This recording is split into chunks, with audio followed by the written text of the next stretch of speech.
नमस्कार. आमच्याकडे ना गणपती बाप्पांची तयारी जोरदार सुरू झाली. तुम्ही काय करताय? तुम्हाला सुद्धा तयारी करायची असेलच ना? तर सर्वात पहिले आपण करूयात ती म्हणजे तांदळाची पिठी. मोदकांकरिता खूपच उपयोगी पडते, कारण बऱ्याचदा आपण गणपती बाप्पांचे आवडीचे उकडीचे मोदक बनवायला घेतो, पण ते बनवताच येत नाही. कळ्या पाडायला गेलं की ते फाटतात. त्याकरिता सर्वात महत्त्वाचा पदार्थ असतो तो म्हणजे तांदळाची पिठी. ही परफेक्ट असणं जास्त महत्त्वाचं असतं, त्यामुळे पिठीला छान असा चिकटपणा येतो. लगेच रेसिपीला सुरुवात करूयात. आज आपण बनवतोय तांदळाची पिठी, म्हणजेच मोदक बनवण्याकरिता तयार केलं जाणारं तांदळाचं पीठ. त्याकरिता सर्वात अगोदर घेणार आहोत एक डब्बा भरून वजनी प्रमाणात अर्धा किलो आंबेमोहोर तांदूळ. हा तांदूळ एकदम छोटासा जाडा आणि सर्वात महत्त्वाचं म्हणजे सुगंधी असतो, यामुळे उकडीच्या मोदकांची टेस्ट जास्त छान येते, म्हणून हा थोडा जास्त प्रमाणात घेतला आहे. त्याचसोबत घेणार आहोत अर्धा डब्बा भरून म्हणजेच वजनी प्रमाणात 250 ग्रॅम इंद्रायणी तांदूळ. बऱ्याचदा आपण मोदक बनवायला गेलो की ते फाटतात, त्यामध्ये चिकटपणा नसतो, त्यामुळेच हा इंद्रायणी तांदूळ घ्यायचा. तुम्ही बघितलंच असेल, या तांदळाचा भात चिकट होतो, त्यामुळेच आपण पिठी जरी बनवली ना तर त्या पिठीला देखील खूप छान असा चिकटपणा येतो. पण हा थोडा कमी प्रमाणात घ्यायचा, ज्यामुळे मोदक जास्तच चिकट बनत नाही, तोंडात गेल्यानंतर फिरत नाही किंवा टाळूला चिकटणार नाही.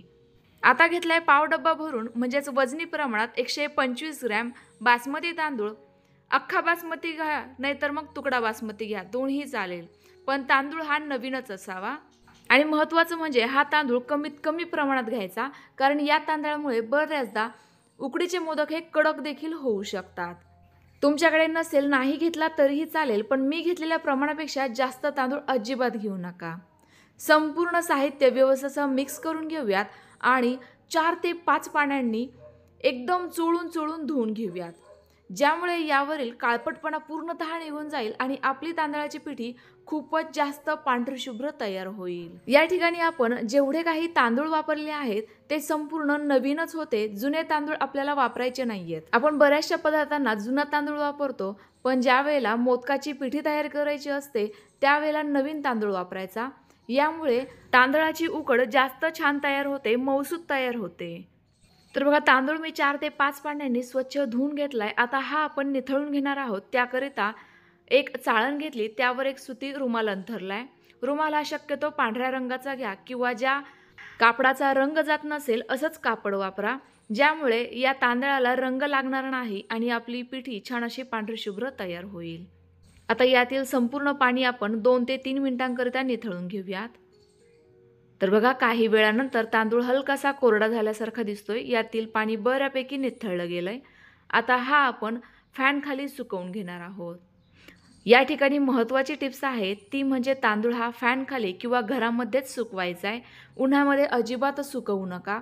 यामुळे देखील तयार होणारे मोदक कडक तयार होऊ शकता, वातड तयार होऊ शकता. तर साधारणतः 1 ते 1.5 तासानंतर तांदूळ बघतीये एकदम व्यवस्थित कोरडा फडफडीत झालाय, अजिबात ओलसर नाहीये. याची मूठ जरी दाबून बघितली तरी देखील हाताला एकही तांदूळ चिकटत नाहीये. पूर्णतः अशाच पद्धतीचा हा तांदूळ आपल्याला सुकवून घ्यायचा आहे, ज्यामुळे आपली पिठी एकदम व्यवस्थित बारीक दळली जाते.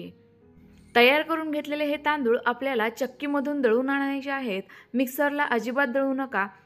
तुमच्याकडे जर घरघंटी असेल तर त्याला 2 नंबरची चाळण टाकून देखील हे तांदूळ एकदम बारीक स्वरूपात दळून घेऊ शकता. आता आपल्या पिठीला आणखी जास्त सुगंध येण्याकरिता मी यामध्ये 5 ते 6 इलायची टाकली आहे.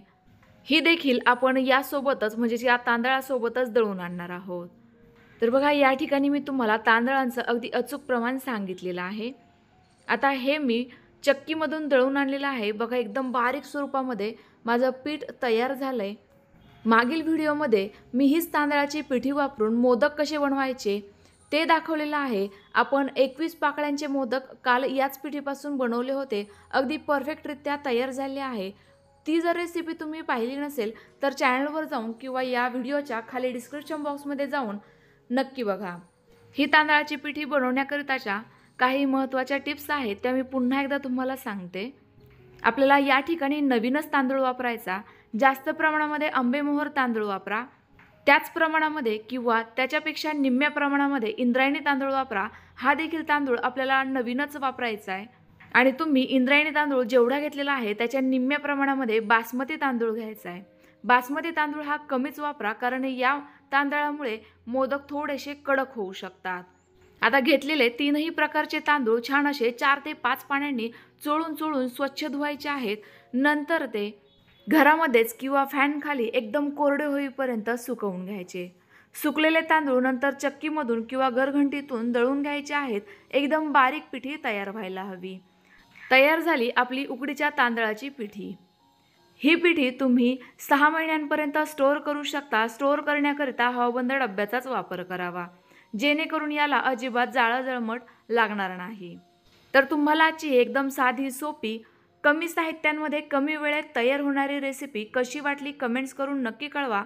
आणि जर तुम्ही या पिठीपासून बनवलेले 21 पाकळ्यांची मोदकांची रेसिपी पाहिली नसेल तर खाली डिस्क्रिप्शन बॉक्समध्ये लिंक आहे, तिथून नक्की बघा. रेसिपी आवडली असल्यास लाईक करा आणि जास्तीत जास्त शेअर करा. पुन्हा एकदा तुम्हा सर्वांना गणेश जयंतीच्या मनापासून शुभेच्छा. Bye bye.